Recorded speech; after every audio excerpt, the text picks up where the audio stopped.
Greetings and felicitations, everyone. Welcome. It's Sunday morning. Happy Sunday. Hope you got your coffee. Hope you're ready to talk and chat a little bit. Oh, I hear my wife talking in the background. Maybe she'll make an appearance today. Maybe we'll have a rainy sighting sometime in the show today. Ryan Gale, I see you over there in the chat room. You're the only one there right now, which is kind of odd for a Sunday morning. And good to see you, Ryan. Hope all is well with everyone out there. I see there's a whole bunch of you gathered outside the chat room, and you are welcome to come in, show your face, and talk, or you can just listen as well. So I hope you had a good week. Today is technically not the last day of the weekend; it's the first day of the week. So I hope you are having good plans for the week. It's going to be a gorgeous day here in the Minneapolis, St. Paul, western Wisconsin area where I am. I'm about 45 minutes outside of east of Minneapolis, and about another 30 minutes, I guess, outside of St. Paul, across the St. Croix River into the Wisconsin hinterland on the west. So I've gotten to the point in my life where I don't like going into the city anymore. I'll go in for meetings and to meet friends, but hey, where do you want to meet? Well, why don't we meet in Stillwater or someplace, Woodbury? That's on the fringes of getting into the metro area, and I'm just out of. I don't like driving in the city anymore. It's not that I can't drive in the city. I know how to drive. I know what I'm doing. I know how to navigate myself around. I know, and I could be a stunt driver, race driver if I wanted to be, but I don't like going into the city anymore. I don't like driving in there. It's just too much of a clusterfuck, and it's not something I enjoy. So there, have I said that enough? Have I kicked that dead horse? Sandra Saunders, good morning. Over there in Great Britain. What makes it great anymore? And I think that used to stand for empire, and the sun never sets on the British Empire, and what. And so Great Britain, England, you're near London. Field guy, hi there, I leave for the work. Here till I leave for the work. Yes. Well, I'm glad you're here. I'm sorry you have to go work today. Rainey's got this job that's a kind of a part-time gig. She does it up at the Dollar General, the local dollar store. It's about a 3-minute drive from here.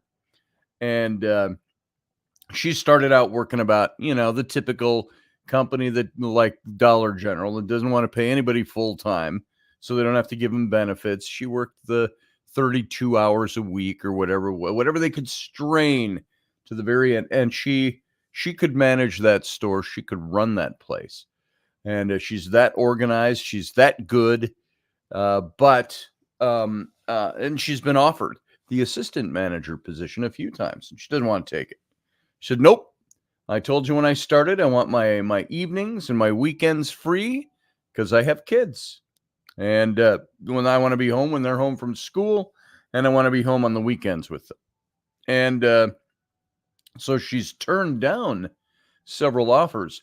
And now that summer's coming, she asked to have her hours cut back. She said, "I need more time in the summer to be home with my kids and my husband, of course, that's me." And so she works 3 days a week. But the funny thing is, she's not a manager. She's not an assistant manager, but she's got the keys. She knows how to do everything. They are every day of the week. They are calling her because the people that they hire don't know what to do. The manager's not available. Manager's nice guy. I like him. And, but it's that she's always on call, and she enjoys going up there, and it's only 3 minutes away. So it's like she had to run in there. We go up there on our days off and go get stuff we need too. We need toilet paper. Let's run up to the Dollar General, etc. So I'm surprised she's not up there this morning doing something. So somebody's always needing her. Somebody's always, and I said, you're on call. They've got you on call. It's not official, but the manager calls her all the time. Hey, I need your help with this and that, or blah, blah, blah. Or could you call one of the other employees to get him in here because I'm short staffed? Things like that, things he should be doing. But he calls on her, and that's fine. She likes it. She likes being needed that way. I think that fulfills her certain things deep down inside. So she enjoys that. And but they're not paying her enough. They were supposed to hire her at a certain rate, and we talked about this on once before. They hired her at a certain rate, but then she found that people that weren't doing as much as she does were getting hired at $4 an hour more. Now, when you're working for an hourly wage at a place like the Dollar General, that's not a job that you get to support your family or anything like that. And the artificial hourly wage that we see that keeps getting increased, what they do in California, Gavin Newsom raised fast food workers like McDonald's, Burger King, places like that to $20 an hour is the new minimum wage. But he excluded places like Pantera. Now, why does Pantera get a pass? They put a clause in this new law that said that you don't have to abide by that new hourly wage if you're baking bread. That's an awfully specific thing. So how many fast food restaurants bake bread? And then it comes to find out he's very closely linked in with the guys who own Pantera Bread, at least in California. I don't know exactly how it goes, but they're buddies of his. It's a nepotism thing. And so they wrote in a clause that says that his friends won't have to pay that same tax that everybody else does. That's interesting, huh? What's Field Guy got to say? He's saying a lot about this. This is all day, 10 to 7:30. Wow, that's a long day. Yeah. I left the last job because that one is full-time and I get the benefits. I left the last job because of that. Oh, because of that. This one is full-time. Punctuation, Field Guy. And I get the benefits. They don't train them right. I had to train a new person last night, and I'd only been back to this job a week, but I know all the procedures from a few years back. He says they have to pay her for the phone calls. The jobs lie. They're supposed to hire her for what they say, but they find ways to cheat. Isn't that the fact? If they did $20 an hour minimum wage here, we would have no fast food places, and Panera pays $15 here, and that's the highest for an irregular job. And these companies find and or make their own loopholes. That's truth. That's the truth. So with Raini, she got hired for a certain dollar amount per hour. She was supposed to be making, well, she finds out because she's the one who runs everything. She finds out, oh, why is the new hire making $4 an hour more than I am?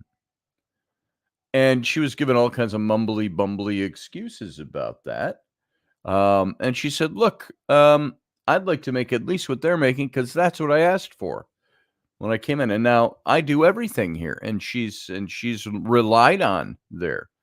She's for a Dollar General store, one of these stores that basically hires, pardon me for saying this, get a lot of barflies, tweakers, grandparents, and not to equate grandparents with tweakers, but and if you don't know what a tweaker is, call and we'll talk about it.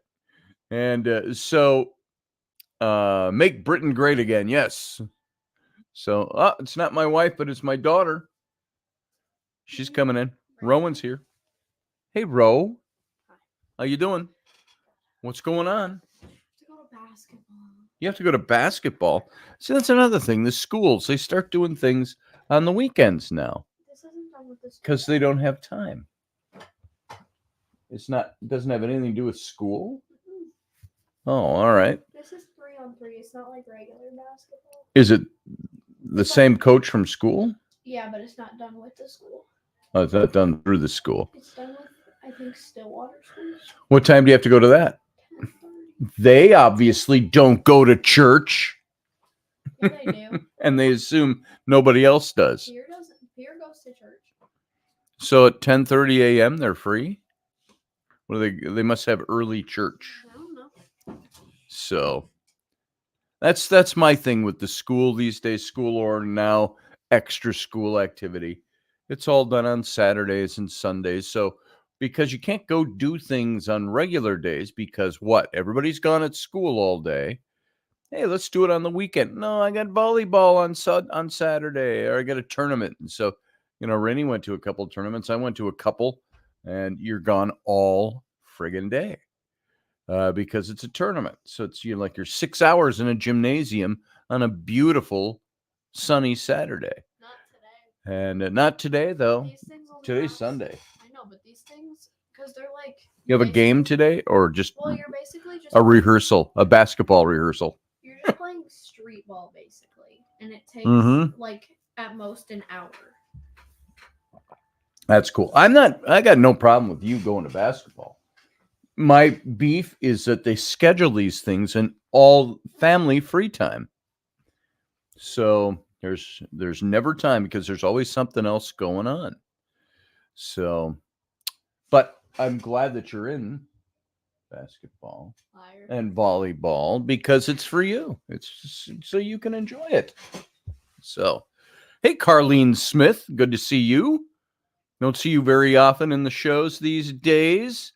I know because it gets weird schedule, but good to see you, Carlene. And Sundays should be a day where I don't have to do a thing. Just some days I don't feel like doing anything. I got the meter off on that. Hugo. What's the Mars? What's his first name? Something Mars. Singer. I don't know. Come on, he's your era. Well, not really. Bruno Mars. Bruno Mars? Is that it? Bruno Mars? Yeah. Yeah, he's so 8 years ago. I like that video. Look it up. Bruno Mars. Some days I don't feel like doing anything. I don't know what the name of the song is unless that's it. He's got Leonard Nimoy, obviously before he died, doing a music video with him. And it's just showing the song's about doing nothing on a nothing day. And it's like 6 years ago. But it's got Leonard Nimoy walking around down the street from his house, some little rambler house they've got in the suburbs, and he's walking around. He's in his boxer shorts and his bathrobe and slippers, and he's walking around. He goes to the store and et cetera, et cetera, et cetera. So, and he sits down and has cereal watching TV. And who should come on but William Shatner comes on the TV. So, dogs can sing better than Bruno Mars, says Field Guy. If I could get the meter right on that. Sometimes I don't feel like doing anything. I'm leaving. You're going to leave? Yeah. Why? What song would you sing? None. Sing and do us a little dance. No. Sing and dance. Dance. Nope. Nope. I'll dance when we trip people. You dance when you trip people? Yeah, basketball. Yeah. Go play basketball and trip people. Rylan got yelled at for dancing on the court. Oh, yeah? Why can't she dance on the court? I don't know. Hey, Jason.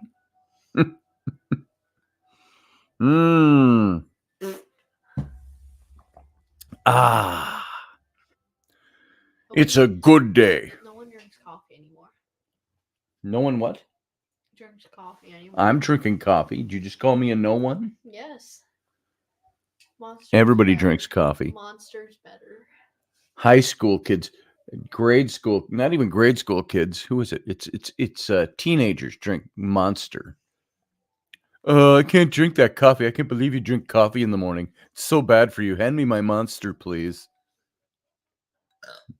There it is. And so, Rowan, tell us what else is new. What else is going on? Nothing? No. Nothing's going on. Yeah. What else? Nothing. Nothing. There you go. She sat here doing tattooing last night. Not on skin, of course, mind you. But she's taken the tattoo gun and she's practicing. She's been watching her videos and she wants to, by the time she's 18, maybe be a tattoo artist. So we'll see. Oh, here, this is all her practice stuff. So there you go. Practicing with the tattoo gun. What's your favorite? Oh, this one's my favorite. It says I'm gonna The balloons? Eat you. Yeah. The balloon says, I'm going to eat you? Yeah. Nice. That's a nice message. How would you like to have those all over your chest? Ladies, all over the back of your shoulder. I told her my favorite was this one right here. The little smiley face. Look how clean that is. Look at her clean lines. Very nice. I want that tattoo. I want it right here. I'll put it on you right now. No, I don't. No, not today. So there's her tattoo practicing. So maybe she'll be really good in the next 5 years. You guys let me use the stencils, they'll be better. Well, we did not let you use Yes, you the did. stencils yesterday. Yeah, what do you need the stencils for? You're not tattooing on it. But he draw a picture with the marker. No, There's light blue. I can't draw good. I can't draw good. I like to read because it makes me talk real good. I don't like reading either. Oh, we're covering reading tomorrow on the show, by the way. I have volleyball practice. There's a show tomorrow night. Why can't we read anymore? Can books save us from what digital does to our brains? No. That's tomorrow's show, Monday night. It's an exciting topic, folks. So get your butts over to the show tomorrow night, 9 p.m. Central Standard Time, Intrepid Radio. And Captain's Cabin, afterward, we will talk about why, as a society, can't we read books anymore? Let me ask you guys a question right now, and I'll ask it again tomorrow night. How many books have you read in the last 12 calendar months? I haven't read a single book this whole school year. You should open the Derek Zoolander School for Kids Who Don't Draw Good. Yes, I should.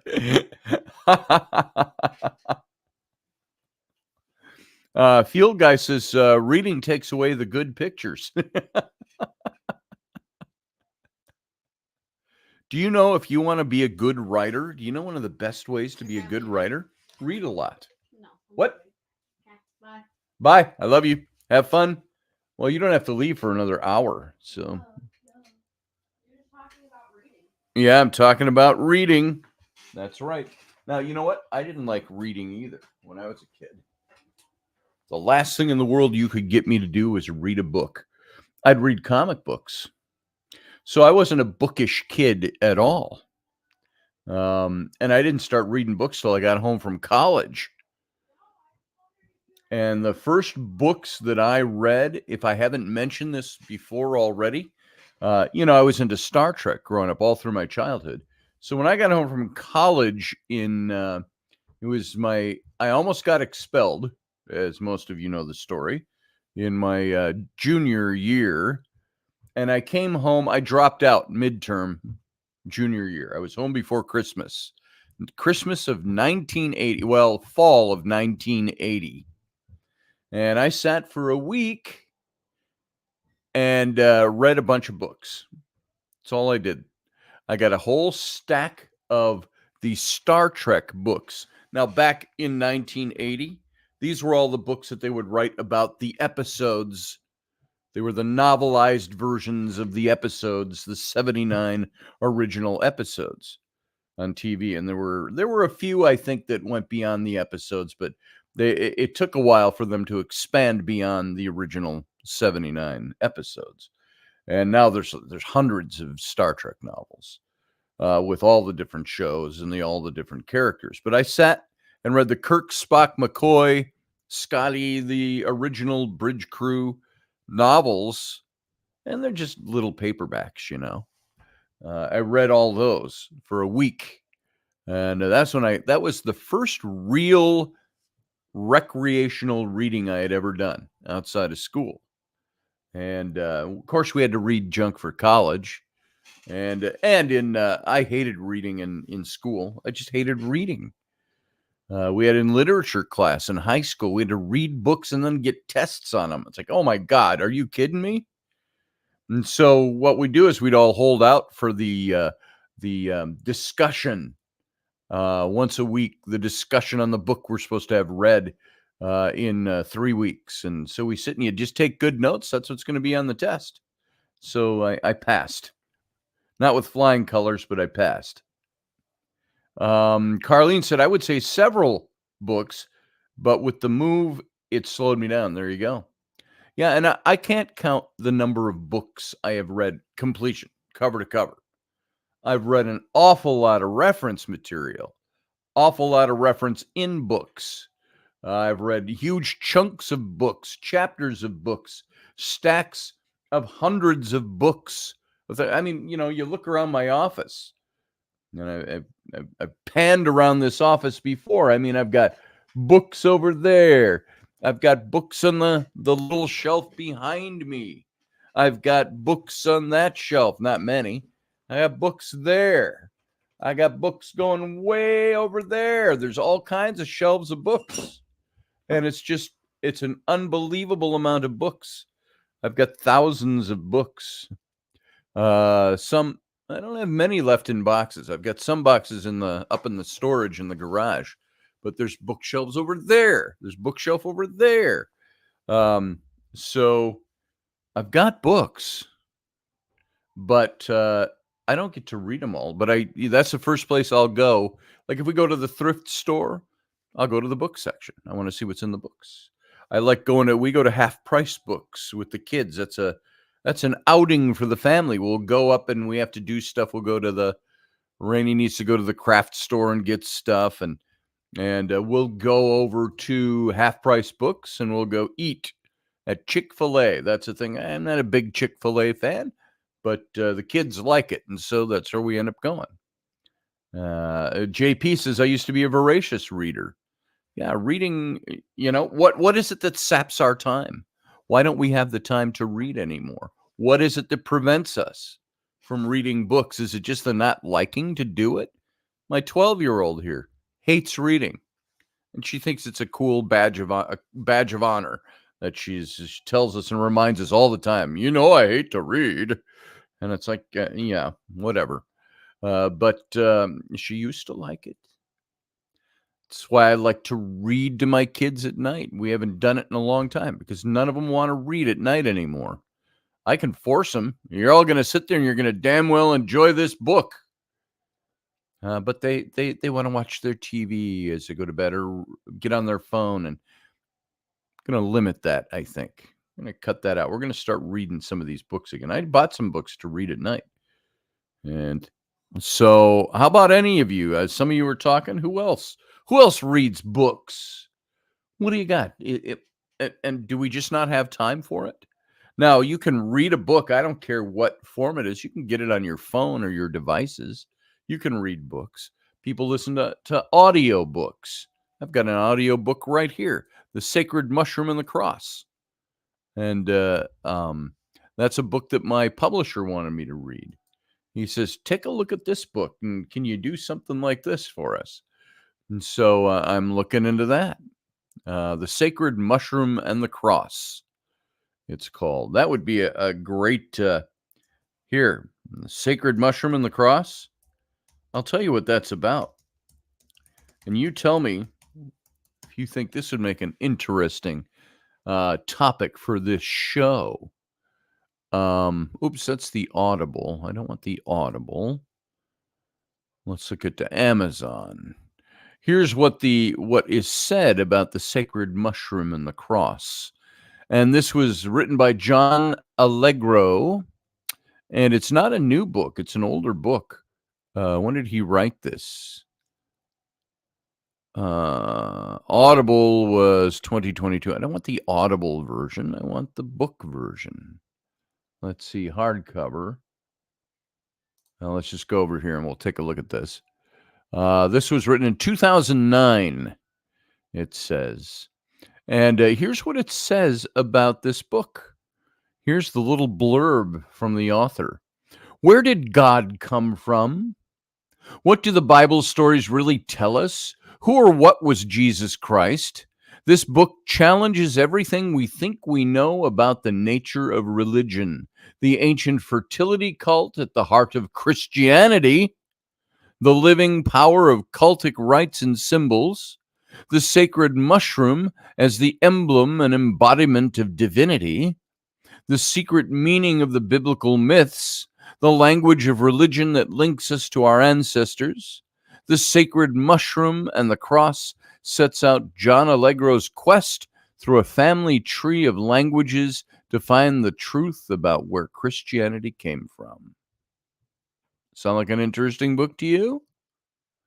The other one, my publisher said, you ought to take a look at this, see what you think of this too. It's called The Immortality Key by Brian C. Maresco. Murar, M-U-R-A-R. I think that's pronounced Murescu. And it's the Immortality Key, the secret history of the religion with no name. And here's what this says. Ooh, that's a little longer. What do you think of this book? Would you sit down and read a book like this with the title The Immortality Key? The secret history of the religion with no name? It's on the New York Times bestseller list. Does that sound like a title that would draw you in and something you'd want to read? Let's see. Carlene said she's got one that she's reading. Here's what The Immortality Key is about. A groundbreaking dive into the role psychedelics have played in the origins of Western civilization and a real-life quest for the Holy Grail. The most influential religious historian of the 20th century, Houston Smith, that's debatable, the most influential religious historian, once referred to it as the best kept secret in history. Did the ancient Greeks use drugs to find God? What was it Timothy Leary said? Something in tune out? Toke up and tune out, or something like that. But, and did the earliest Christians inherit the same secret traditions? A profound knowledge of visionary plants, herbs, and fungi passed from one generation to the next, ever since the Stone Age? Question mark at the end of that. There is zero archaeological evidence for the original Eucharist. What's the Eucharist? The communion, the bread and the wine.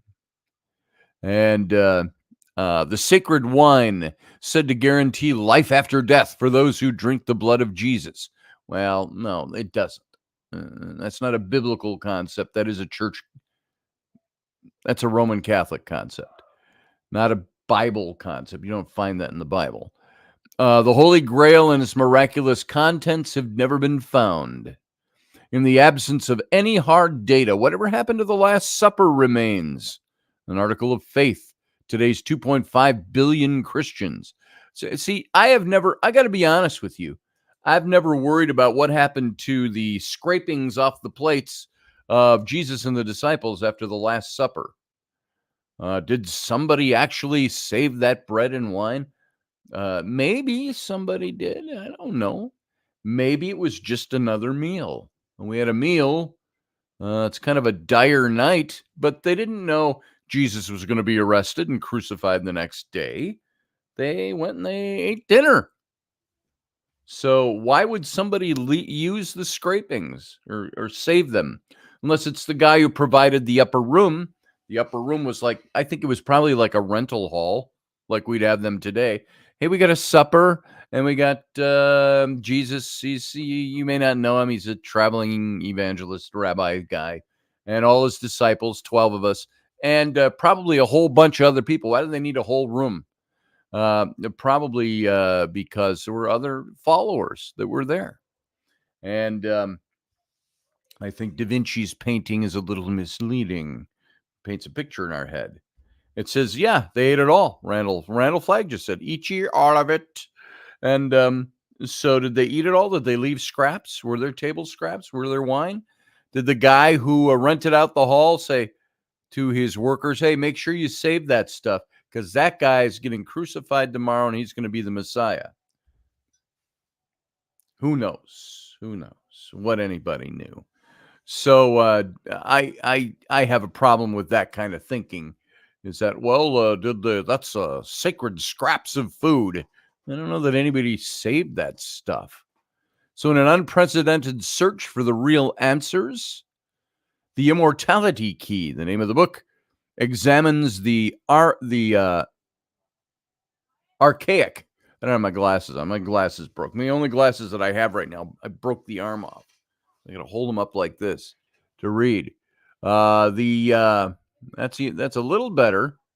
The Immortality Key examines the archaic roots of the ritual that is performed every Sunday for nearly 1/3 of the planet.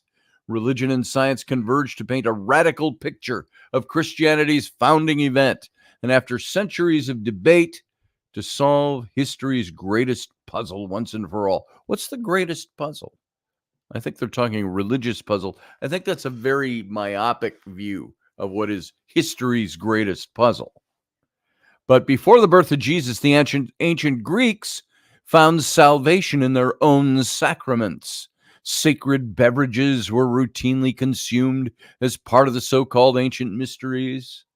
Elaborate rites that led initiates to the brink of death. And the best and brightest from Athens and Rome flocked to the spiritual capital of Eleusis, where a holy beer unleashed heavenly visions for 2,000 years. Wow. I want to try some of that holy beer. Now, I've had some beer that's not holy that's unleashed quite a number of visions, or visions of something, and beer goggles, we call them. Others drank the holy wine of Dionysus to become one with the god. In the 1970s, renegade scholars claimed this beer and wine, the original sacraments of Western civilization, were spiked with mind-altering drugs. Of course, you'd think that in the 70s. Tune in and tune out, or turn on and tune out, something like that. And in recent years, vindication for the disgraced theory has been quietly mounting in the laboratory. The constantly advancing field of archaeology and archaeochemistry have hinted at the enduring use of hallucinogenic drinks in antiquity.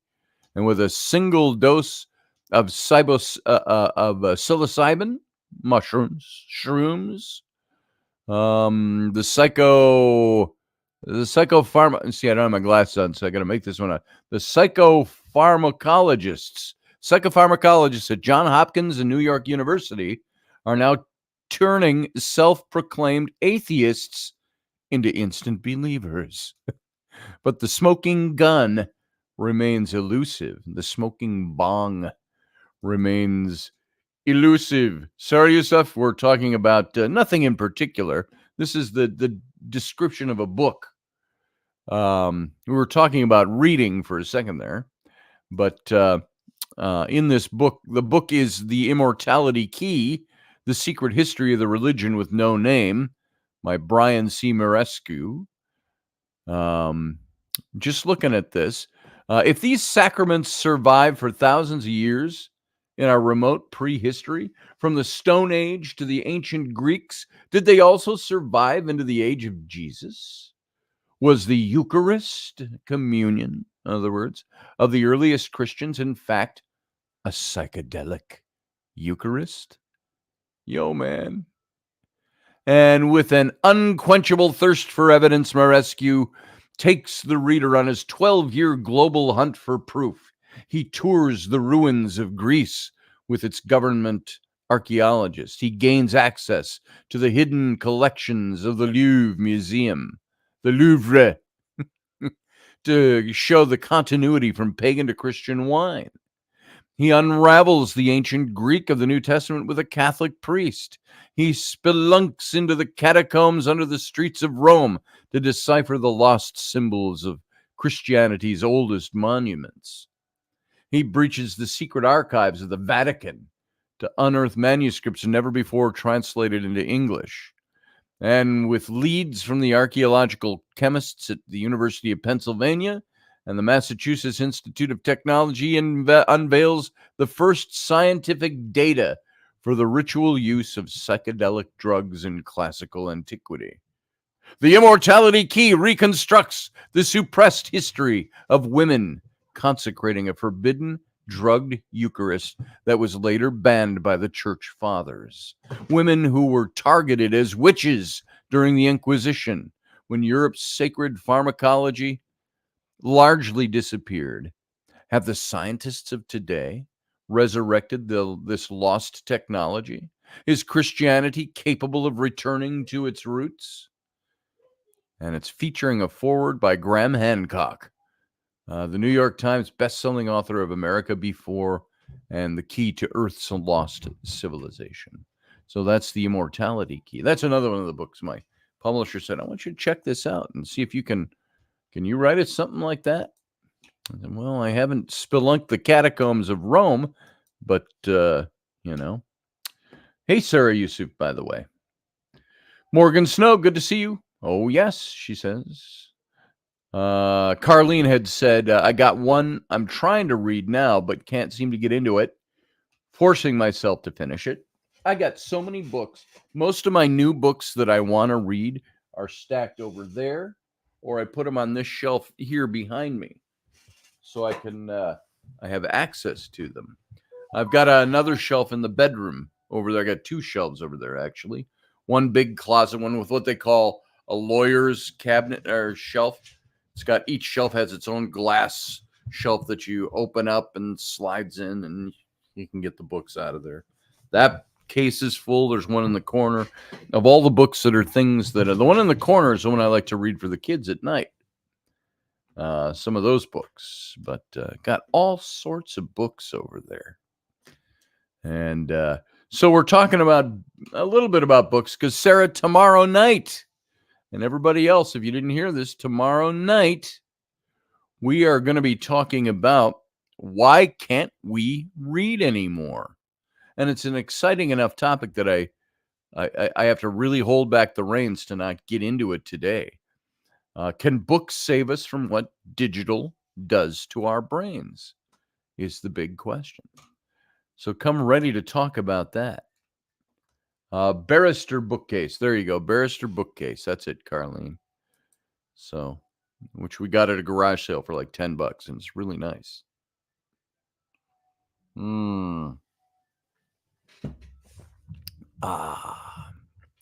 Coffee. Who drinks coffee anymore? Says my daughter with her monster drink. Coffee's so old, people, she says. As I drink it in my other daughter's Lalo and Stitch mug, because all my other cups are dirty because kids haven't done the dishes. And, we let them sit for several days. You've heard me talk about this. It's like Raini and I will wash our own dishes because the kids have a chore. And our kids are notorious for just not doing their chores or always having some reason they can't do them. And I say to Rainey, I'm just going to get them up. I'll make them do them at 11 o'clock at night. You get them done. You know what? That they won't have to do that very many times before they learn that they got to get dishes done. But I'm not allowed to do that. So I say to Rainey, I said, do not wash the dishes. It's their job. It's a daily job. And they're like, I don't want to wash dishes. I don't like doing it. I said, who does? Is my question. Who does? Well, I do. I don't like doing the dishes. I like the result of doing the dishes, cleaning the kitchen. We've got a dishwasher. Load the dishwasher. So I end up doing it if I want it done. And that's usually after 3 or 4 days of it sitting there and nobody doing them. And I'm finally like, I'm doing them because I can't stand it this messy in the kitchen. And you say, well, there is a core problem in your household, isn't there? If you can't get your kids to do their chores. Well, the kids have so many activities that Rainey's signed them up for that they do, their sports and all of that. They're never around. And so it's like, okay, everybody. Well, I just got home from school. Why do I have to do chores now? Well, you can save it. You can have a half hour off, go decompress for a half an hour, and then you got to come out and do your chore. My son's favorite argument. Why do I have to wash dishes that I didn't eat off of? I said, why does anybody? I said, we do have a rule here. When you're done with your dish, why not wash it and put it in the rack or dry it and put it away? They don't do that either. So anyway, that's why I am drinking out of a Stitch mug today, because all my, or I had earlier today, I had the Alaska mug from Raini, and I was upstairs and gotten hot coffee, and this was down here. So I got a new cup and brought it down. So, but you know what? These will both go up, and I wash them both when I'm done with them. Put them back in the cupboard. You know what my kids do? They take them and use them rather than wash their own dish. They'll take the clean ones that Rainy and I wash and use those. So there it is. There's that. We've gone from books to washing dishes. So back to the original question. What's the favorite book? What is the favorite book you've read? Let's say it this way. What favorite book have you read in the last year? The last 12 calendar months, 52 weeks, 365 days. What's your favorite book of the last year? Anyone? Anyone? Anyone? Bueller? What's your favorite book of the last year? And by the way, you can call in. Boom. There it is. I've pasted it into the chat room. Let's see. What is my favorite book? I haven't read many books this year either. I use them for reference more than anything else. What is one of my favorite books of the last year?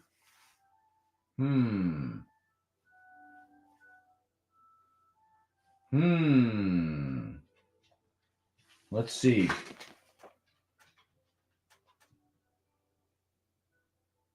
Note the silence. I got to look at the what I've got over here. Well, there's one I started reading. It was a good book. It still is a good book. The Journey of Crazy Horse. I thought that was a very good book. And I'm not very far into it, but that was a good book. I enjoy reading that. And I'll pick that up later. So what else have I read? Stephen Ambrose. I've read a lot of Stephen Ambrose. Band of Brothers. Undaunted Courage, about Lewis and Clark. Oh, I found a great Lewis and Clark game. I still got that sitting over there, or did I put it up? Found a game at, hold on. Oh, Sarah says, Masanavi by Rumi. I haven't read any Rumi, I got to admit. I've read quotes of his, and that's it. Carlene says, I'm reading Killing the Witches. Is that O'Reilly? Killing the Witches? He's written his series on the killing of so-and-so or so-and-so and so-and-so.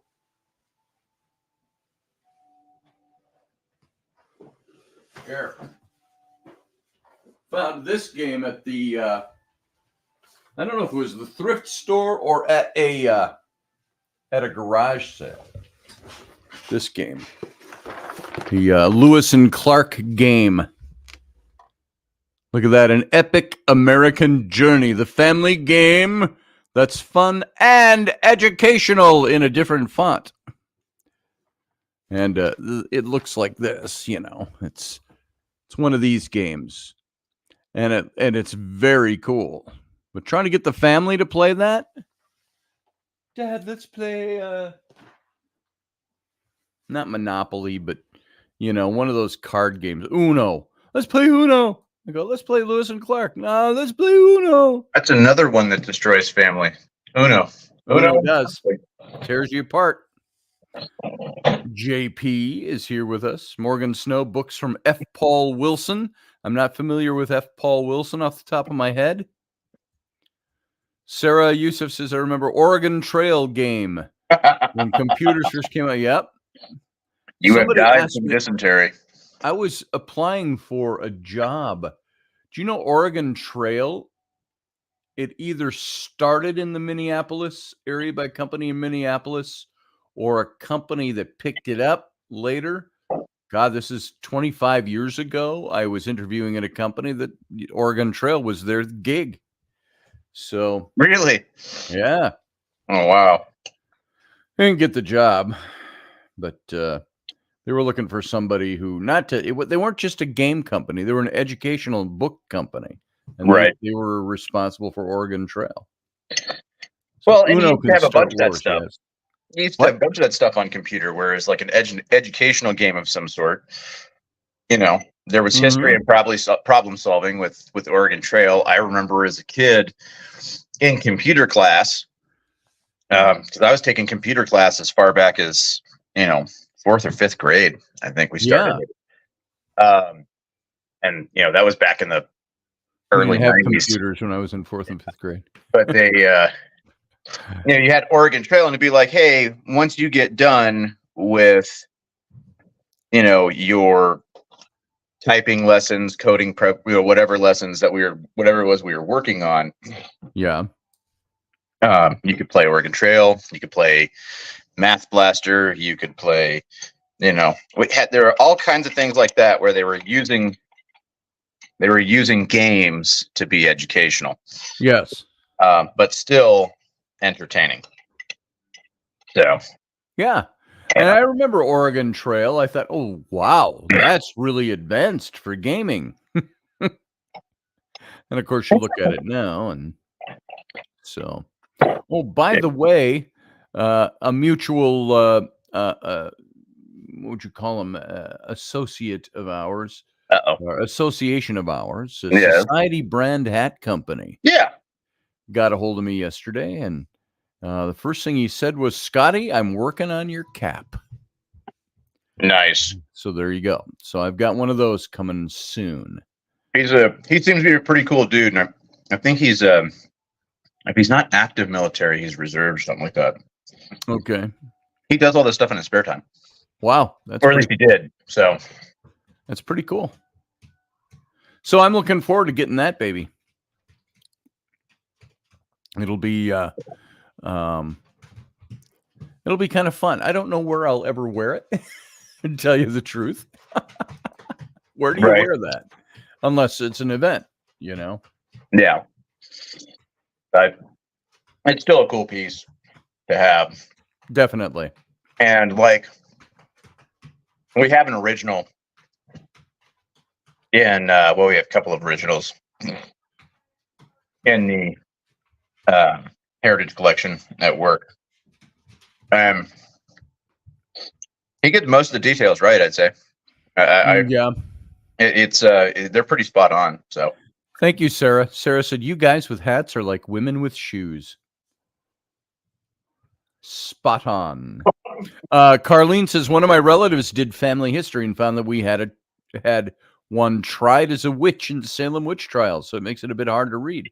What was the name of the ancestor of yours, Carlene? Do you know off the top of your head who was tried? There were I can't remember her name. Would have to check with her, but now she's now in a nursing home, so not sure she would remember. Not the witch isn't in the nursing home. The relative that knows it's definitely the witch that's in the nursing home. Yeah. She's been there for a few years. So, you have my favorite book. I can't give you or you're asking everybody's favorite book. Yeah. I can't, that they've read in the last 12 months. It's hard to come up with a favorite book when you like books and stories. If you look over the last 12 months, I can't give you one. Mm-hmm. If you're talking physical book. Yep. Audiobooks, I can probably go back. There is something, as I have gotten older, my patience, if you will, yeah, for reading, like Well, physically reading. we're also have so many things going on that for me, if I'm Yeah. doing work, like if I'm painting, I Mhm. can't read a book. But if Right. I'm painting, I can listen to a book. Well, yeah. And then Yeah. I find I'll have whole swaths of time where I didn't hear anything that was read for the last 20 minutes because I'm Right. concentrating on what I'm doing and I got to back it up, which is fine. Yeah. Steph says, I'm here lurking, listening because I'm driving. Just got a moment to pop in and say hi. Haven't seen you for a week, I think, Steph. Good to see you. Don't drive off the road. Yeah. Everything that I've been doing has been audiobooks. And quite frankly, it's all been mostly stuff that's dealt with China and Sure. and military things, current type stuff. Sarah Yusuf asks, have you noticed a decrease in quality writing over the years? That's a good question. I have. Yeah. Not in let's put it this way. If I'm reading a book that is politically driven, Right. I've noticed that most of your people writing those kinds of books are either journalists or educators or politicos of one form or another, and their writing is usually pretty good. A historian, I like reading David McCullough, but David McCullough, is he still alive? If he's alive, he's elderly, way elderly. Stephen Ambrose, loved reading him, but he died a while back. Yeah. All the so like my son Flynn has picked up. He's reading. He got a new version. Oh no, he picked up the. I'm thinking of the Tolkien books, but he picked up Lovecraft, one of those big, nice leather-bound versions of the collected stories of Lovecraft. That'll be has he read Lovecraft before? He hadn't. And I told him when he was bringing that home, I said, son, that'll be a little different kind of reading than reading something that was written last year. Yeah. And so I asked him just the other day, I said, how's that Lovecraft coming along? He carries it with him to school every day. Yeah. And he's like, it's pretty good. He says it's a little challenging in some places. He's 14. And he says, I don't get everything he's saying right away. I got to read through it a couple times. But so writing has changed over the years. I read, what is really sad? And we won't talk about Lovecraft's cat. What's that? And we won't talk about Lovecraft's cat. No. Some of my work is illustrating children's books for authors. And some of the stuff that you pick up that these authors have written is like, oh my God, why are you publishing this crap? Yeah, I'll do your illustrations, but because you're paying me. But I'm not that much of a purist that I'd say I can't illustrate this book because it should never be written. Well, I can't complain too much or call out people too much in that aspect, because it's like I have a book that I started working on in 2012.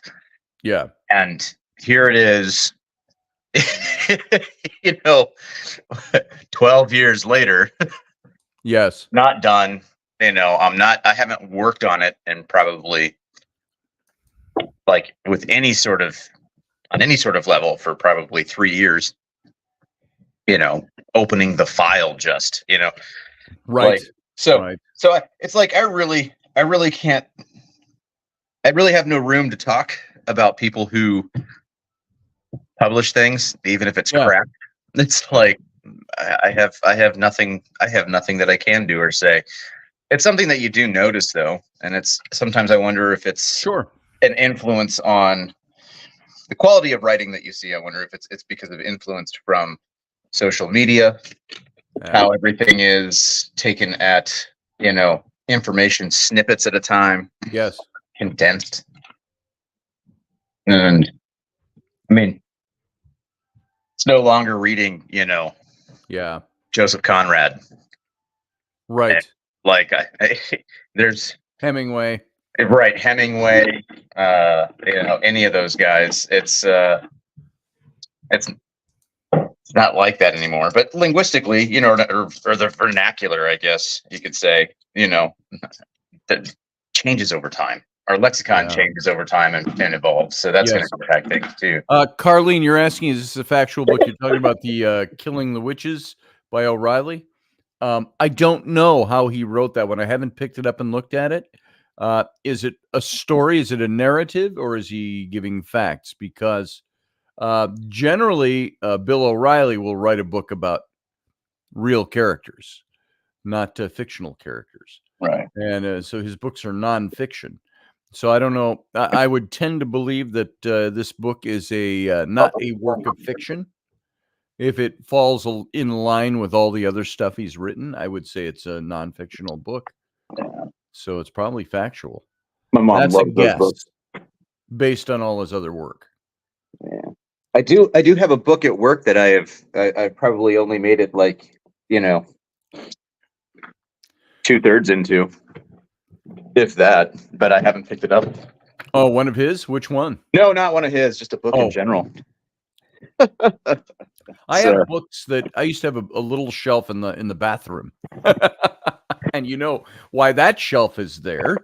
That's your reading material. Right. And the days before the internet phones.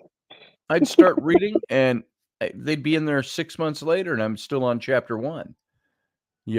So reading a page at a time. Yes.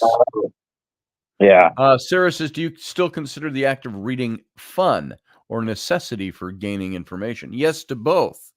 I think reading expands. It's like I just told my daughter and my son the other day. I said, if you want to write good stories, read more books. Yeah.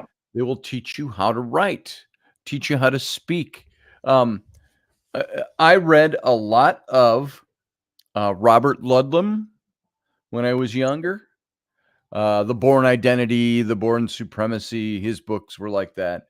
And other books he's written. I read a lot of Leon Uris, Trinity, Exodus, Mila 18, books like that. Mila 18 was gut-wrenching about the Jews in the Warsaw Ghetto. Do you ever read any Douglas Preston and Lincoln Child? No.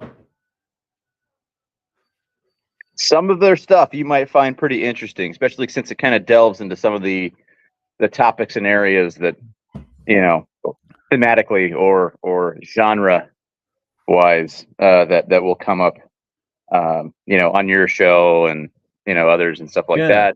By the way, hey, Roy Palvido. Roy deals in antiquarian books. So he would maybe have something to add to this. And Randall Flagg says, do you use toilet paper as a bookmark? Yes, I have. Don't dog ear those pages. No, dog ear them. Break the spine of that book. Yes. That's like the sign of a very, very thoroughly loved and enjoyed book. Yes. Yeah, but I do that with soft covers. I'll take a soft cover and I'll fold back so I can hold it in one hand. Well, never with a hardcover. You really can't do that. Well, I mean, you can, but you can't. Yeah, I don't with hardcovers. So there's one book though from them that you would probably really enjoy. It's called Riptide, and it deals with. It centers entirely around Oak Island, but they changed it from Oak Island to Ocracoke Island. Okay. And to protect the innocent. Right. Yeah. Exactly. But it basically it's they end up they're digging the money pit is what that's about, and a guy comes to the town.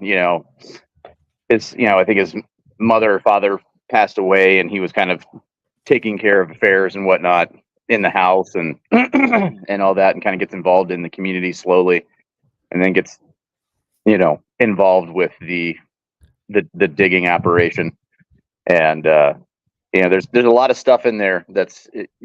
I don't know. I think you'd probably, just because of the backdrop of the whole story, you'd probably enjoy it. I'm sure I would. That made me think of, because there was some historical linkage or speculative linkage between Captain Kidd's missing treasure and Oak Island. And I read this book, and it's sitting on the shelf there. I bought this at the thrift store. It's not stolen from the library. No, it was donated from the library. Or it was stolen from the library and donated. It says withdrawn on it, which means it was taken off the shelf. Yeah. And I like to work off these plastic covers. I like to get them off of there. But The Pirate Hunter by Richard Zacks. And this is the biography of Captain Kidd. Oh, nice. And it's really well written. And it's things that you would never think of, or that you didn't know about Captain Kidd. They always portray him in short as a notorious pirate, but he actually had a house on Wall Street in Manhattan, and before it became the Wall Street. But he had in this prologue, here, I'll read you a little bit of this. If you want to get a good book and read about the history, my glasses, I broke the arm off. So, yes. And in the prologue, he starts this book this way. And he says, in a cold jail, it's so dark in here. Here. Let's do this. I'll take this ring light. And you like my glasses? You do that to yourself, Scotty. It's so dark in here. I do. It's dark because when I turn on the light, it just washes everything out here. So it says here, in a cold jail cell in Boston, Massachusetts Bay Colony, on November 16th, 1699, a weather-beaten man with the hard, scarred features. Let's see. I gotta unbuttoned his trousers. Two men seated nearby. One wore a skull cap. The prisoners, tanned on his face and arms only, lifted his shirt tail, exposing himself. Back then, men didn't wear underpants per se, but rather tucked long shirts afore and behind, hammocking their genitals. And when James Gilliam lifted his penis to view, the two observers caught a whiff of the man's recent recreation. The night before, as the governor later quaintly put it in a letter to the Board of Trade, Gilliam had been, quote, treating two young women some few miles off in the country, end quote. Oh, Lord. And colonial authorities accused him of being a member of the crew of Captain Kidd, when the most notorious pirate in the nascent British Empire, and of hiding his treasure on Gardiner's Island alongside Kidd's ample hoard. Two witnesses, in addition, identified Gilliam as the pirate who earlier in his career slit the throat of an English East India Company captain and stole his ship. Despite the growing body of evidence and accusations, Gilliam absolutely denied everything, right down to his name, saying he was Samson Marshall, a respectable merchant. He claimed it was all a case of mistaken identity, but the witnesses added a detail that the governor Bellamont thought might hang the scoundrel.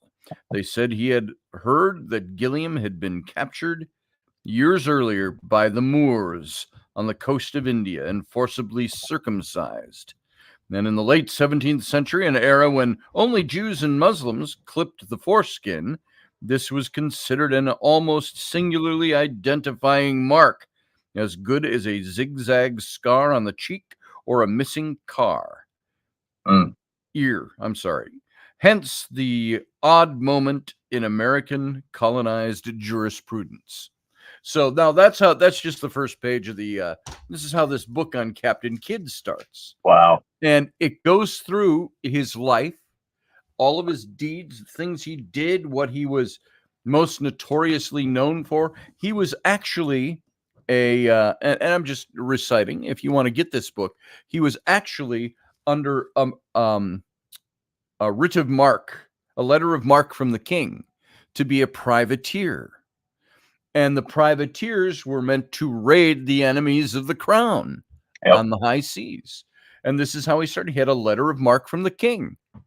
And somewhere along the way, they say he drifted off this letter of marque. And I won't give you the details of the story, but he definitely went into pirating at some point.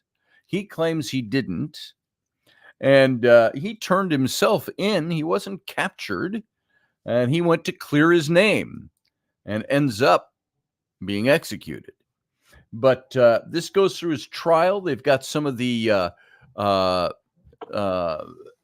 handwritten transcripts from the trial of Captain Kidd. And this all took place in 1699. And then all the witnesses and the things they said, and over and over and over again, you've got Captain Kidd saying, now back then, our system of jurisprudence here in America was founded on the fact that the system of jurisprudence we were coming out of with Great Britain was one that you are guilty and you have to prove yourself innocent if the crown charges you. Right. And so we said, no, you are innocent and we have to prove you guilty. And one of the things Kidd faced, and it was over and over again, he was a fairly refined man, very educated. Mm-hmm. And he said, there's letters from him over and over again saying, I have a trial. I need my papers. I need access to my logs and my papers and my this and that. And they kept refusing to give him his papers. Yeah. You don't deserve those. You're guilty. Well, How can I prove my innocence? He says, if I do not have my papers. Yep. And they would not give him his papers. And he was pretty much railroaded because his letter of marque from the king was a thing that was kept kind of secret. He had this letter of marque, but there were 3 other investors with the king that were investing in his privateering excursions. They would get the spoils. Yeah. And they didn't want to be marked by this, and neither did the king. And so at the time, he was absolutely railroaded. Yeah. And ended up, now I'll give away this little piece of the book. It's history. You can look it up. When they strung up Captain Kidd, what happened? What was one of the final signs when you would hang somebody for something? What was one of the final signs that they said was an act of God and they would let them go? The rope snaps. The rope snaps. Well, guess what? They put him up and he gets kind of sober real quick. They push him off. Rope snaps. He falls to the ground. Mm-hmm. And everybody around him is like, he's innocent, and people liked him. People knew him. Yeah. And what did they do? Because they strung him back up. They roped him back up. Guess what? It broke a second time. Yeah. And they strung him back up. And of course, the third time it worked.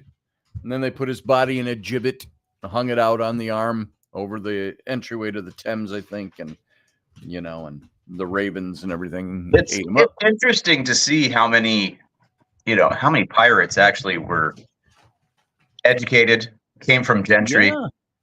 Were Here you go, Sarah. People of society.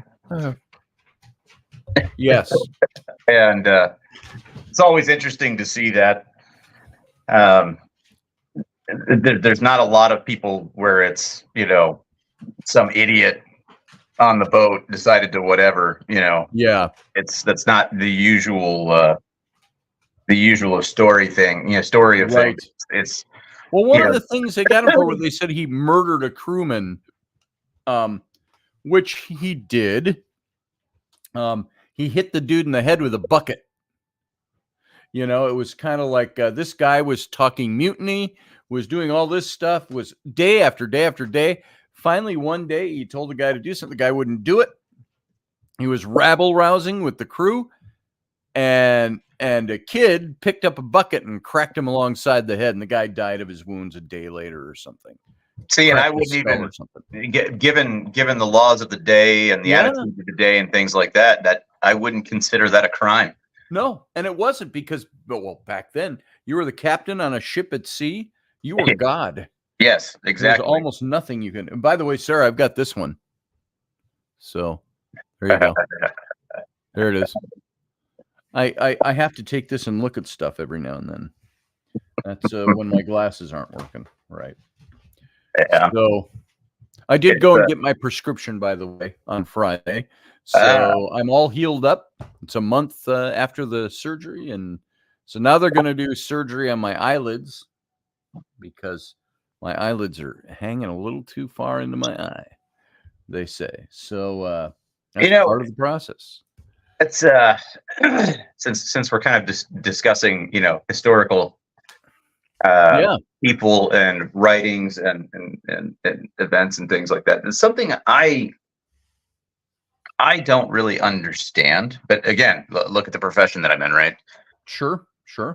But I don't understand the willingness, the proclivity towards people out there to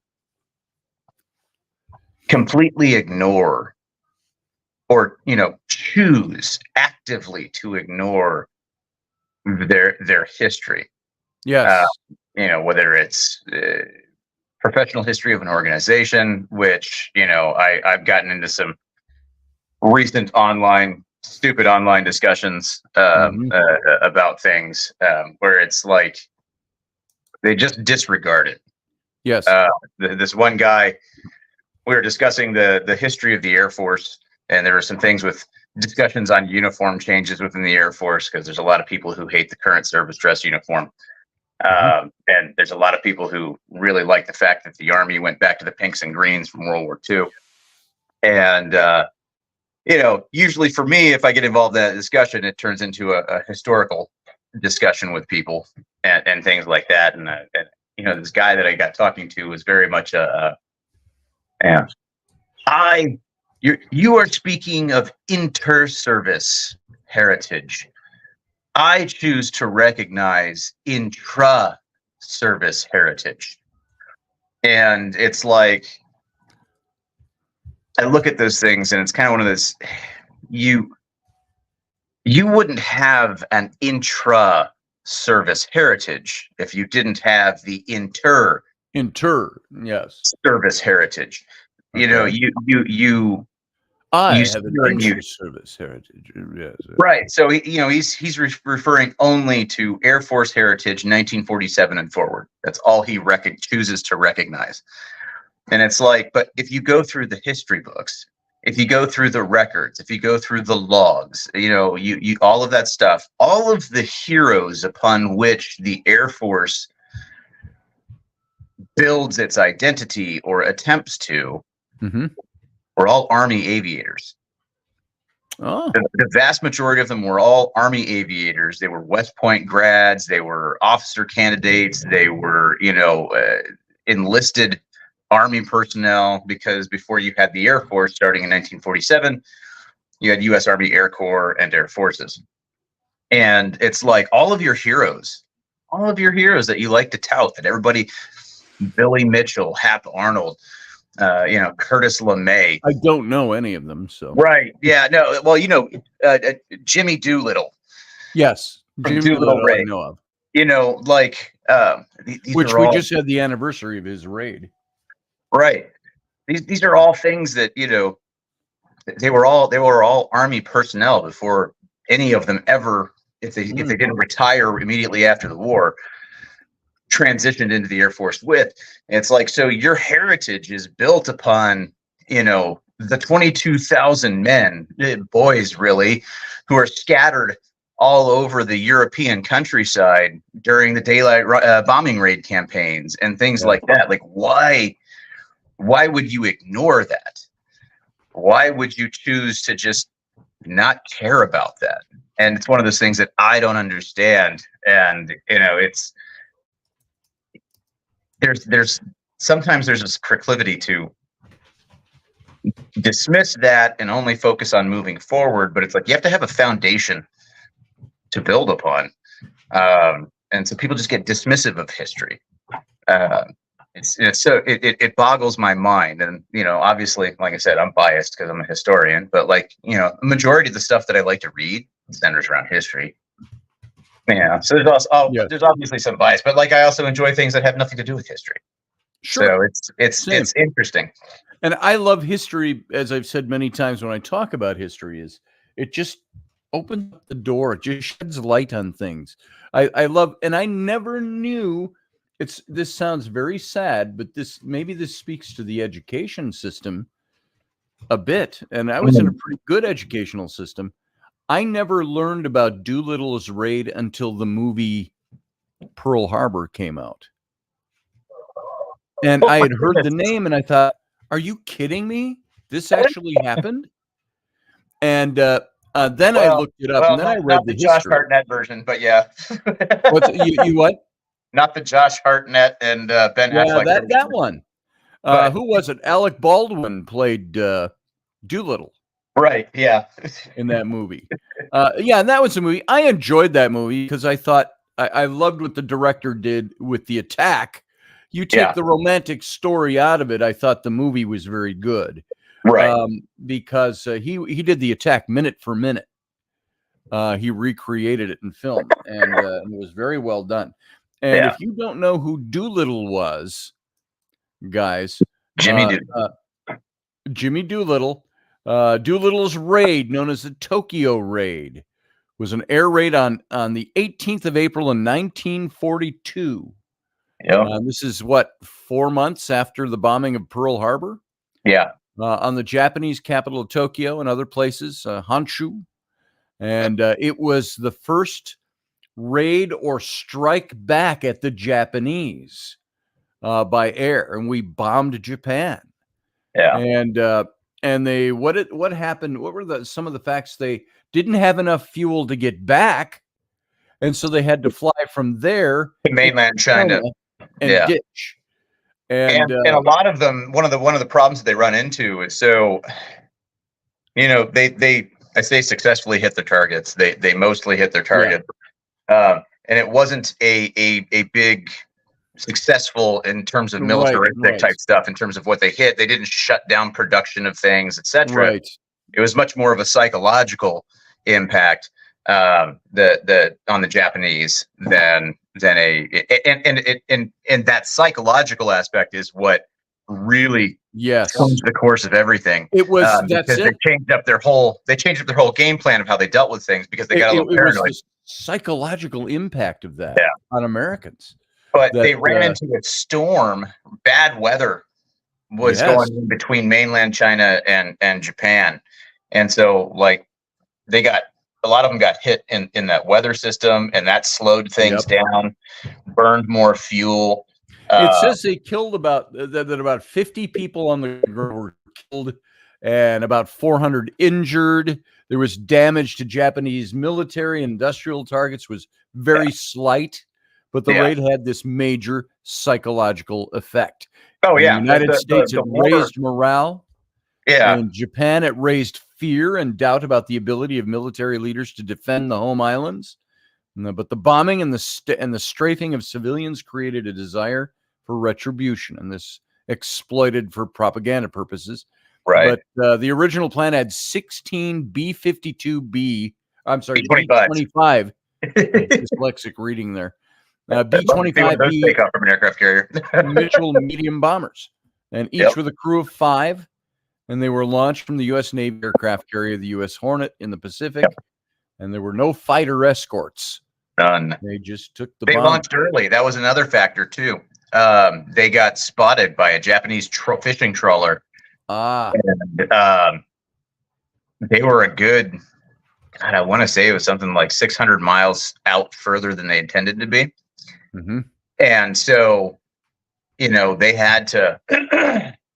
They had to stretch it. So when they hit all that weather, they were already, close to. We're on a quarter tank, guys. We need to start finding a gas station.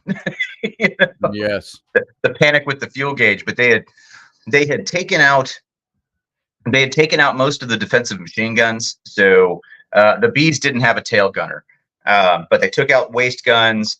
The top turret gunner was the only one with guns. I think there may have been one in the nose. Everything else was filled with it was bombs in the bomb bay, and they only had a limited number of bombs they could put in there, because then they also put in what they affectionately started referring to afterwards as Tokyo tanks. And they were these extended tanks, extended fuel capacity tanks that they would put, inside the fuselage, sometimes in the wings, depending on the aircraft and whatnot, to significantly extend the service range of the aircraft. And they were also filled with the old rectangular, steel or aluminum, jerry can fuel cans filled with avgas. And the flight engineer, the crew, would actually be monitoring the tanks and topping them off from fuel cans that they had in the aircraft.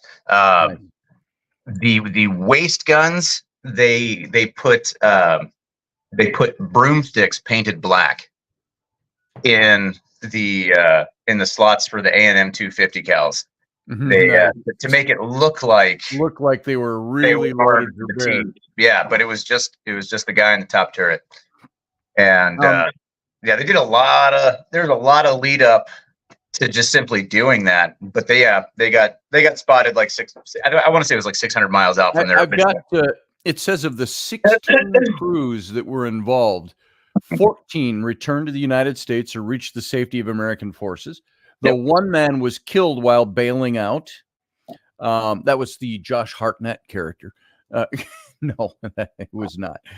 8 men were captured by Japanese forces in eastern China, and the other 2 crew members having drowned in the sea, and 3 of these were later executed. All but one of the B-25s were destroyed. All but one in the crashes. Yeah, and that one, the one that landed in Russia. It landed in Vladivostok. Yeah, Vladivostok, Russia. Yeah, and the crew was the interred. Soviet Union wasn't officially at war with Japan. It was required under international law to intern the crew during the war, and their B-25 was confiscated. However, within 1 year, the crew was secretly allowed to leave the Soviet Union under the guise of an escape. Right, and what's really funny is that escape was they kept moving them from prison area, like captivity area, because they weren't really like in prison per se. They actually were allowed to have a lot of interaction with the locals. They'd go out into the villages and they'd go into towns and stuff like that. But they gradually moved them further and further and further west until they literally walked over their happy asses out. Like they just walked right out like nothing was going on. Yep. It's a super cool story. Actually, the unit that I work for right now, we had 5 in the original bomb group. We had 5 members who were Doolittle Raiders, and of them, was it 2 were killed in action and 3 walked away, or 3 were killed in action, 2 walked away. But yeah, it's a really interesting story. And if you ever watch the movie Midway, the new one, not the God, who was that? The original one, was it like Charlton Heston and Michael Douglas or Kirk Douglas? Who played in what? Midway, the one from the 70s. Oh, Midway. That was I thought it was John Wayne. No. And an older John Wayne. Kirk Douglas. Oh wait, I'm thinking of In Harm's Way. In Harm's Way, right? Yeah. Who was in Midway? Was it Burt Lancaster, Kirk Douglas? I think Robert Mitchum was in there, wasn't he? Wasn't he like Bull Halsey, but he was in the hospital? I can't remember. Yeah. Anyways, yeah. So not talking about that movie, because that's a fictional story interwoven with real characters, just like Pearl Harbor. Right, but better done. But the recent one that came out, and I guess what was that, like 19 or something like that, came out relatively recently. The way they portray the events between Doolittle's raid, because it opens with Doolittle's raid, is where it opens with, basically, and then continues on. The way they mesh these timelines of events is atrocious, because by the time they're like, okay, here we are, Kido Butai, which is the Japanese first fleet, attack fleet, is they're steaming towards Midway, right? Because we've got to get Midway. There's an airfield here. It gets to other places, all that. So we're gonna attack Midway, and you have the U.S. fleet steaming out that direction. Like they talk about all the interception of signals and how they figure out that it's Midway, because there's reports of issue. They send out a false. They basically have the guys on Midway say, "Hey, send out false information on your water, desalinization type stuff and water reserve and whatnot." And they're like, "Okay, we know the Japanese are intercepting our code, but we have intercepted theirs." And they're like, there's this whole point, like, what is this target? What is this target that we're getting at? And they've intercepted conversations, and oh, hey, they're having water problems, so it shouldn't be much of a fight, kind of thing. And they knew that was Midway because of the incorrect reporting that was being put out from Midway. Sure. But the way they line it up so that you're basically seeing Doolittle's raid, and then the U.S. Navy fleet is heading towards Midway, and they kind of do these back and forth cut scenes of like Doolittle, and some of his guys going through China, and it's like, nah. By the time Midway happened, everybody had basically been collected at the safe point. Everybody was sent to the States. There actually had some people. One of our guys actually flew with an outfit that was in India against the Japanese. So he gets picked up. He gets picked up with everybody, and then goes off to the squadron that's operating out of India to do harassment attacks and whatnot, and then they bring him back stateside after that. What was the movie that showed? I don't know if this was speculative or if it was eyewitness that came back after the war. Somebody that was plucked out of the water, an American pilot. It might have been as a result of the Doolittle raid. I think it was, but I'm not positive. Because there were two that were executed by the Japanese. Yeah. But they had them standing on the deck of the Japanese destroyer or battleship, and they were being questioned. Had the anchor tied to the anchor around the ankles. They showed that around the ankle to the anchor. Did that actually happen, or was that speculation? There is evidence of things like that happening. If that is specifically what happened to the guy from Midway that was captured, or one of the guys that was captured at Midway who went into the drink, I'm not entirely sure on that one, other than that there was some sort of execution or what have you. He wouldn't answer any questions, and they just kicked the anchor over the edge. Yeah. The chain ran out and yanked him down under the water. Yep. That was one of those things that was very, very interesting with when you look at World War II and you look at the Japanese. Yeah. We're not above. Well, the militarists had basically very much, and influencing the country, had very much kind of returned things back towards a Bushido direction with things, and embracing the samurai history and the warrior culture. Sure. And things like that. So very much you start seeing, early on, prior to the war and the militarization, during the militarization of things, you see this turn towards return to old attitudes. If you did not fight to the death, therefore, you have no honor. Right. And, so we'll kill you, kind of thing. I mean, simplifying it.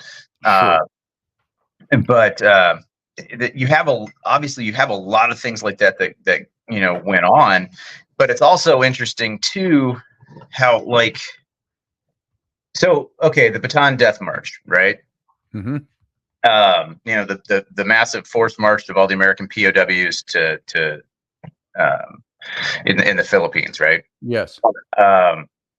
So when the Japanese took the Philippines and the American commander who was left in charge after they recalled MacArthur to get out of there,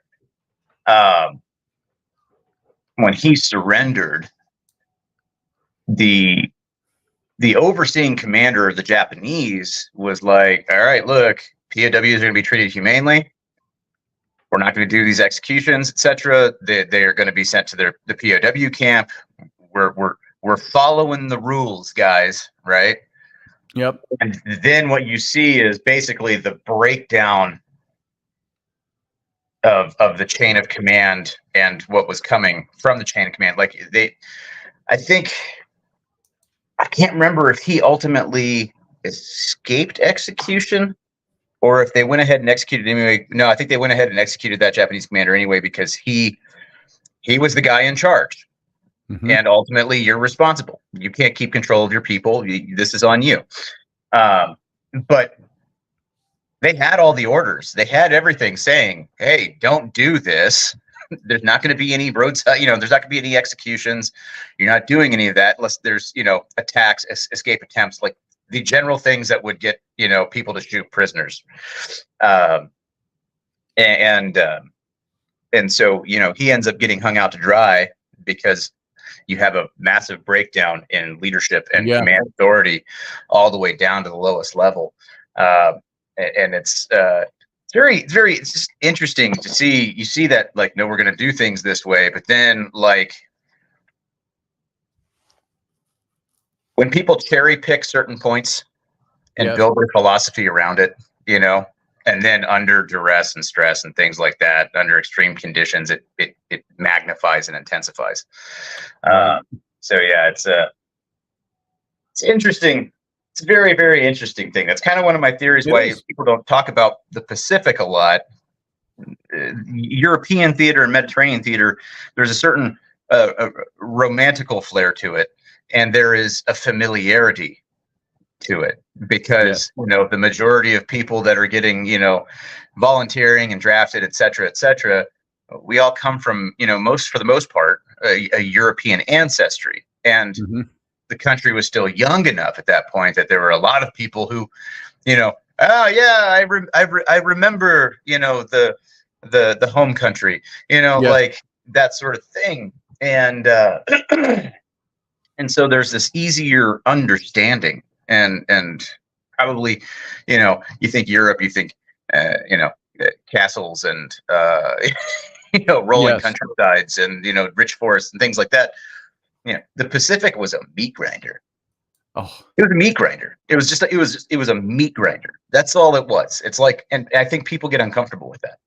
They do. It's interesting.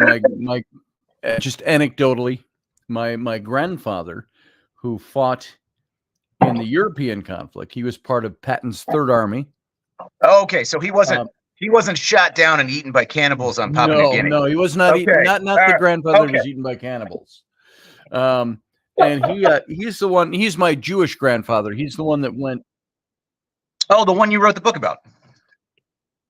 What is playing in the background here? Hold on. Somehow this show.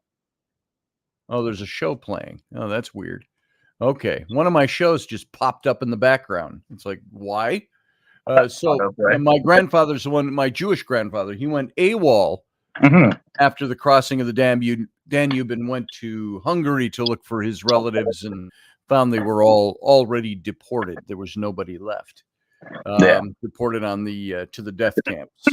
But he, after World War II, after the European front ended, he and a bunch of his buddies, and you can imagine a bunch of guys between 18 and 22 years old, all getting gung-ho. We're going to go as paratroopers, and we're going to go to the South Pacific front. And then it never happened, of course, because the war ended.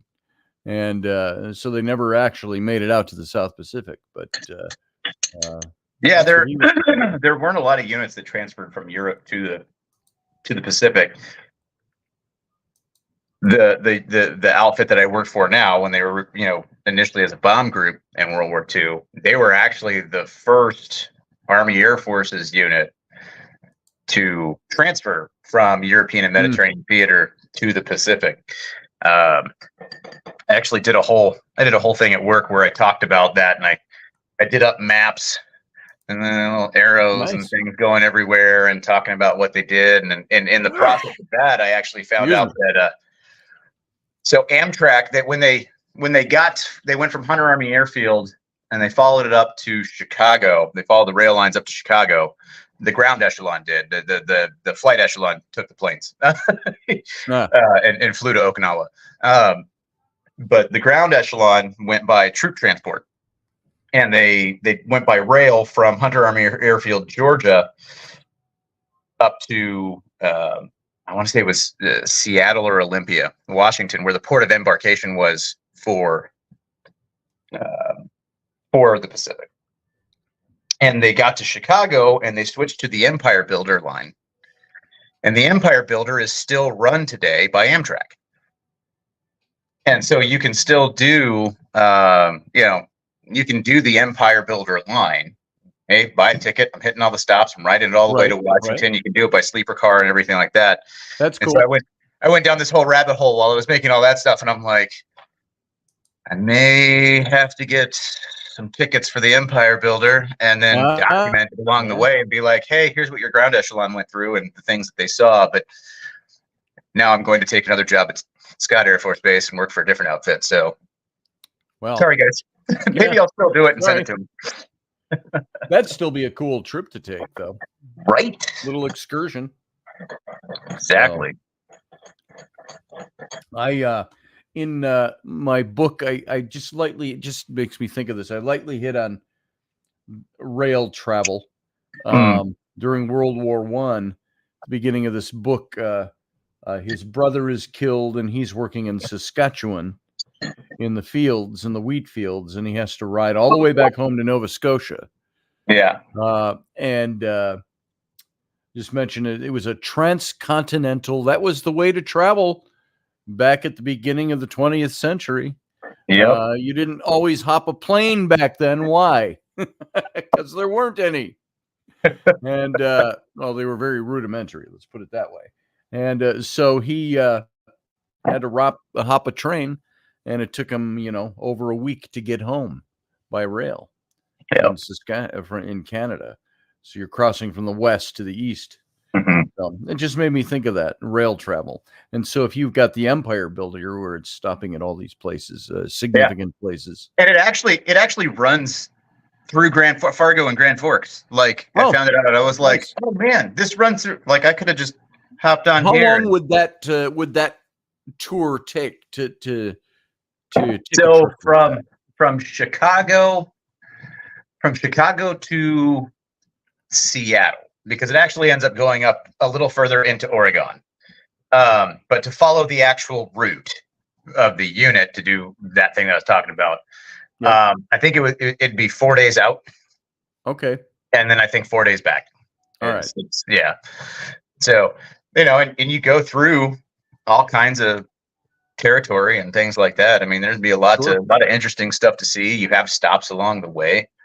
And I was like, I'll just get all of my 1940s style clothing, throw it in my bag, get a sleeper car, and just do it that way. Talking a transatlantic accent the entire time. Cool. Wouldn't that be nice to get on a train and travel, and you've got your dining car, your bar car, where you could go and hang out in luxury. Well, and that's actually, for anybody who's interested, their interest has been piqued now that I've mentioned this stuff. If you do the Empire Builder through Amtrak and you actually get into the sleeper cars, whether you get a single person room or 2-person room, they have a larger one that'll handle like a family, but it doesn't have a shower in it. You have to use a communal shower thing. Meals there, I think 2 out of 3 daily meals are included in that. Nice. And so, you can just go to the diner car. I'll have the chicken. I'll have the chicken, please. Yes. The stuffed chicken. Yeah, so that'd be a cool trip. I'd like to do that. Right? I'd be like awesome. to do the Orient Express someday. That would be as killer well. too. Just That'd no, be a just lot no of fun. murders. No pun intended. So, well, listen, I am going to wrap it up just a little early today, before 11 o'clock. It's been good talking with you. Always interesting. Great stuff. Always. And so I'm going to wrap it. I got some stuff to do with the family, and we're going to get out of here. So Sounds good. thanks for being here, brother. Oh, it's always a pleasure. Thanks for having All me. right. I'll talk to you soon. Have a All good right. day. Everybody else, thank you for being here. Thanks for being part of the show. We are going to get out of here. Remember, Monday, Wednesday, Friday, Intrepid Radio. Be here at 9 p.m. Central Time.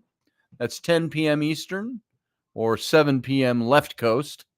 And also, we're going to really try to do a Robertson this Tuesday with Wendy Robertson and I. We'll see where things are with her health and the way she feels. I think she said she left me a message yesterday and said she turned a bit of a corner and is feeling better. So we might be back. I think she's doing a Wicked Women today, which would be at 4 o'clock Central, 5 p.m. I haven't seen an official notice, so I'm not sure. You have to check it out. Go check Wendy's page. And so thank you for being here. Have a good rest of your day, this wonderful sunny day. And we'll see you again tomorrow. All right. You guys have a good weekend. Live long and prosper.